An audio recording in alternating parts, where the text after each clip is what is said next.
At SCADA, we recognize that infrastructure modernization at the edge, where up to 75% of all data is expected to be processed in the coming years, means dealing with both new and legacy applications.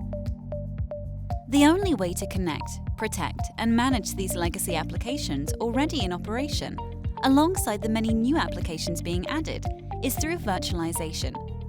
That's where edge virtualization comes in. And despite the advanced technologies involved, the process becomes simple. With SCADA, you can create a virtual image of any full-stack system, copy that image to a new edge container which emulates the old system, and deploy the edge container to a new device capable of hosting multiple edge containers.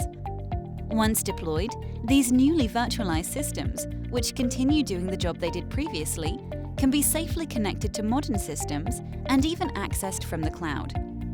Data from legacy systems is now available, fully secured, under your control, and can be analyzed by modern applications including predictive maintenance systems and autonomous industrial robots. And best of all, with SCADA, the process can be repeated across 10, 100, or even thousands of times across thousands of devices at the touch of a button. That's just another way SCADA makes edge computing simple. Contact us to learn how edge virtualization can make your life easier today.